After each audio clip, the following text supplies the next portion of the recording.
Fulfilling a promise.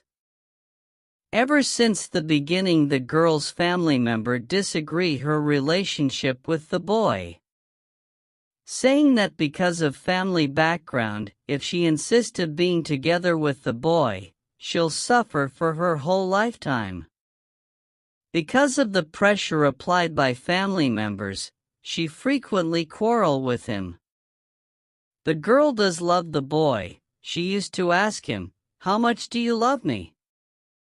Because the boy is not good with words, he used to make her angry. With additional comment from her parents, her mood get even worse. The boy has become her anger-releasing target.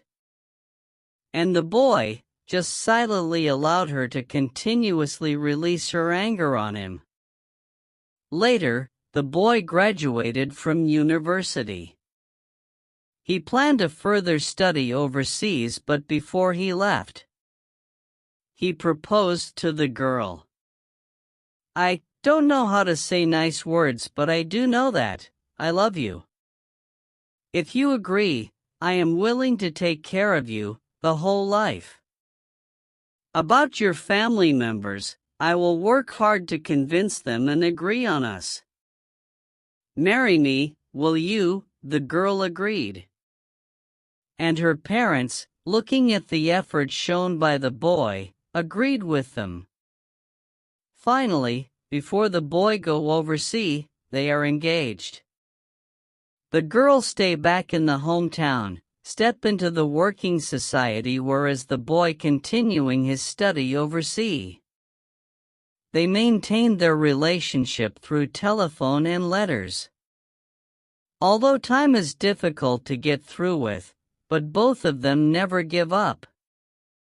One day, the girl left home for work as usual. On her way to the bus stop, a car lose control and knock her down. As she awake from unconsciousness, she saw her parents and realized how seriously she got hurt and how fortunate of her not to get killed. Looking at her parents, with their face got all wet by their tears, she tried to comfort them.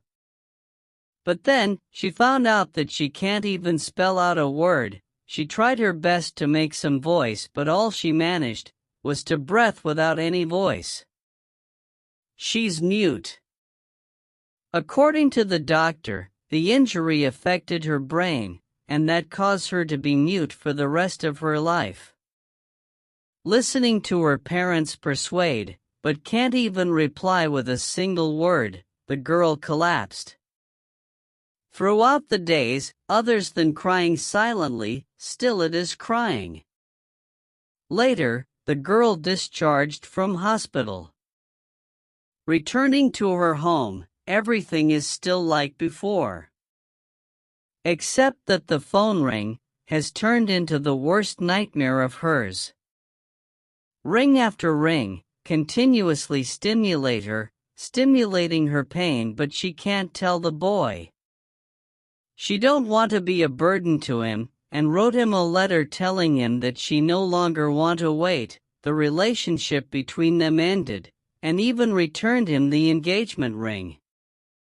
Facing the letters and telephone from the boy, all she can do is to allow tears falling from her eyes.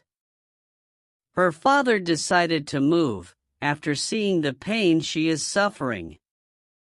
Hoping that she could forget everything and be happier into a new environment, the girl started to learn, slowly picking up sign language and start over again. Also telling herself to forget the boy.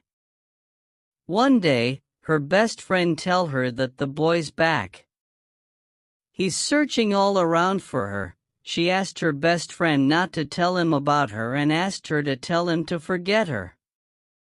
After that, for more than a year, there was no news of boy. One day her best friend tells her that the boy is getting married soon and passed the wedding card to her. She opened the card sadly, but she found her name on the card. The moment she wanted to ask her best friend, the boy appear in front of her. With an unfamiliar sign language, he told her I spent more than a year's time to force myself to learn sign language. In order to tell you, I have not forgot our promise. Give me an opportunity, let me be your voice. I love you. Looking at the slow sign language by the boy, and the engagement ring she gave back to him, she finally smiled. Moral: do not be a coward and run away whenever there is a problem. Remember that every problem has a solution. Never ever break someone's heart. You may not know when it will happen to you.